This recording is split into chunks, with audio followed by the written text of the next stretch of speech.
6.25가 터지기 몇 년 전에 외할아버지를 따라서 함경북도 풍산에서 철원까지 오셨지만 외할아버지께서 갑자기 돌아가시면서 16세에 홀로 되셨고 어머니 혼자서 6.25를 겪으셨습니다.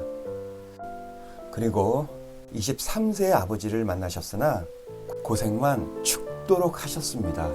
그러한 아버지조차 안 계신 40대부터 지금까지 어머니는 평생을 고생하시며 사셨습니다. 자식이라면 어머님이 안쓰럽고 불쌍한 마음이 들어야 정상인데 딸들은 전혀 그렇지 않습니다.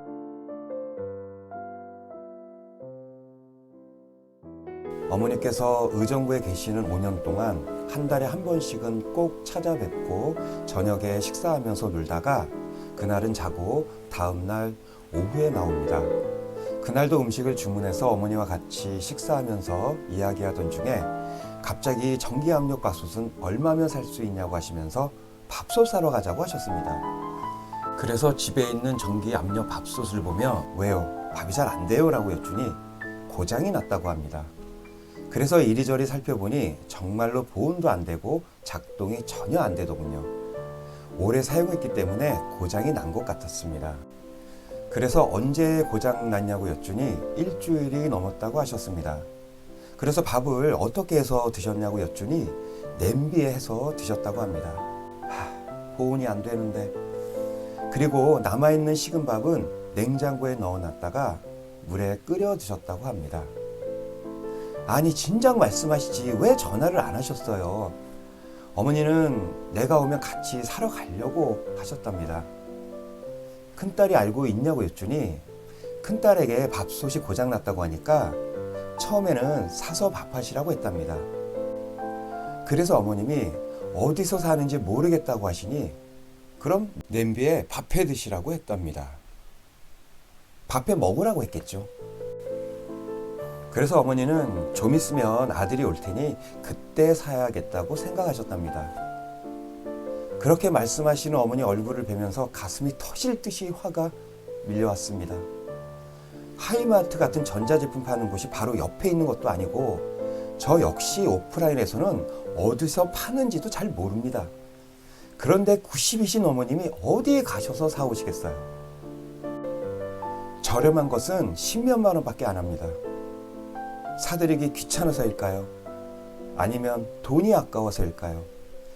그것도 아니면 부자인 건물주가 어머니에게 밥솥값을 받아서 사오기에는 양심에 찔려서 그랬을까요? 아닙니다. 절대 양심에 찔릴 여자가 아닙니다. 아마도 그렇게 말하면 당연히 내가 사드릴 줄 알고 그렇게 했던 것 같습니다. 큰딸은 매사가 그렇습니다. 어떻게든 내 주머니에서 돈이 나가기를 바라는 인간입니다. 그래서 어머니께서 몸이 안 좋으셔서 반찬을 못해 드실 때도 바로 옆에 사는 큰딸은 신경조차 쓰지 않았습니다.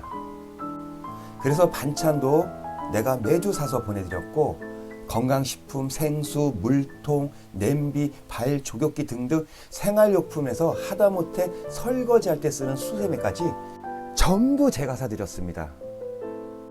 돈을 떠나서 마음이 황폐한 인간입니다. 큰딸이 수십 년 전부터 친정 식구들에게 했던 말이 있습니다. 얄짤없어. 이 말을 입에 달고 살았습니다. 도대체 뭐가 얄짤없다는 건지. 그래서 어머니는 평생 동안 큰딸에게 생활비라는 걸 받아본 적이 없으시고 용돈도 제대로 받아본 적이 한 번도 없습니다. 명절 같은 때, 그럴 때 한 번씩 드리는 게 다였습니다. 저 역시 12살이나 차이 나는 큰딸에게 평생 동안 단 10원의 용돈조차 받아본 적이 단 한 번도 없으며 어렸을 때도 밥 한 번 차려준 적이 한 번도 없는 인간입니다. 믿기지 않으시겠지만 10살도 안 된 어린 동생이 바로 옆에 있는데 자기 것만 차려 먹고 바로 치워버립니다. 그리고 나보고 알아서 먹으라고 합니다.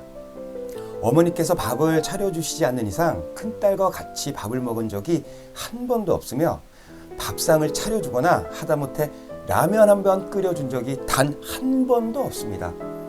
그런데 툭 하면 귀싸대기를 때려서 어려서 참 많이 맞았습니다. 20살이 넘은 큰딸은 이제 10살밖에 안 된 동생의 따귀 때리는 일이 늘상 있는 일이었습니다.